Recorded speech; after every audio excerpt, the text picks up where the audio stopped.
Kalaraju CPM തട്ടിക്കൊണ്ടുപോയി, CPM നേതാക്കളടക്കം ആക്രമിച്ച് ഭീഷണിപ്പെടുത്തി മർദ്ദിച്ച് തന്നെ വലിച്ചിഴച്ച് കാറിനകത്ത് കൊണ്ടുപോയി ഓഫീസിൽ തട്ടിക്കൊണ്ടുപോയി എന്ന് ആരോപിച്ചപ്പോൾ ആ ഓഫീസിൽ കലാരാജു ഇരിക്കുന്ന ദൃശ്യങ്ങൾ പുറത്തു വരുന്നു. അതിലേക്ക് കൂടെ നിന്ന് നമുക്ക് എല്ലാം അന്വേഷിക്കാമെന്നുള്ള ചെറിയൊരു വാക്കിന് ചേച്ചി പോകേണ്ട കാര്യമില്ല.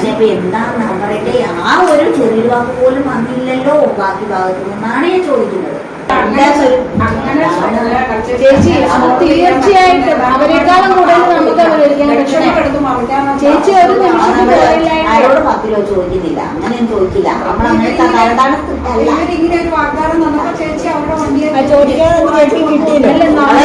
അതല്ല എനിക്ക് കഴിഞ്ഞാൽ നമ്മള് സമൂഹം ഞാൻ എന്റെ വീട്ടില് അമ്മ ഓപ്പറേഷൻ എടുക്കുന്നു, ഫോൺ സ്വിച്ച് ഓഫ് ചെയ്തിട്ടുണ്ട്. ഞാൻ മനഃപൂർവ്വം സ്വിച്ച് ഓഫ് ചെയ്ത ഇതൊക്കെ ആൾക്കാരുടെ സംശയത്തിന്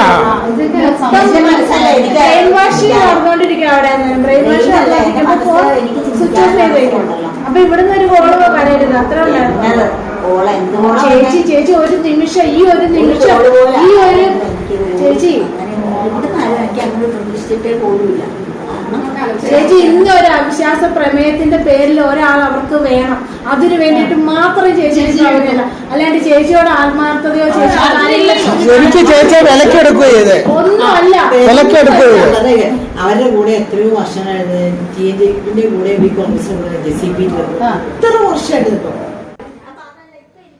ഡാനി പോളിലേക്ക് വീണ്ടും. ഡാനി, ഈ അവിശ്വാസ പ്രമേയത്തിന് 4 ദിവസം മുൻപ് എവിടെയായിരുന്നു എന്നുള്ള കാര്യം അന്വേഷിക്കട്ടെ എന്ന് പറയുമ്പോൾ ഇപ്പോൾ ഇതിനകത്ത് കലാരാജു പറയുന്നു ഞാൻ ഫോൺ സ്വിച്ച് ഓഫ് ചെയ്ത് വെച്ചതാണ്, വിലക്കെടുത്തതാണ്. ഇത് വളരെ വ്യക്തമാണ്. ഇതിനകത്ത് ഇനി മറ്റൊരു സംശയത്തിന് പോലും സാധുതയില്ലാത്ത ഇടത്ത് ഈ ദൃശ്യം വരുമ്പോൾ കോൺഗ്രസ് ഉയർത്തിയ ഒരു രാഷ്ട്രീയ വിഷയമുണ്ട്. സ്ത്രീ സുരക്ഷയൊക്കെ ഉയർത്തിപ്പിടിച്ചുകൊണ്ട് നടത്തിയ വലിയ പ്രതിഷേധവും പ്രക്ഷോഭവും ഒക്കെയാണ്. ഇത് തിരിഞ്ഞ് അടിക്കുന്ന ഈ സമയത്ത് എന്തെങ്കിലും തരത്തിലുള്ള പ്രതികരണങ്ങളൊക്കെ ഉണ്ടോ കൂത്താട്ടുകുളം ഭാഗത്തു നിന്ന്, കോൺഗ്രസിന്റെ ഭാഗത്തു നിന്നും മറ്റും?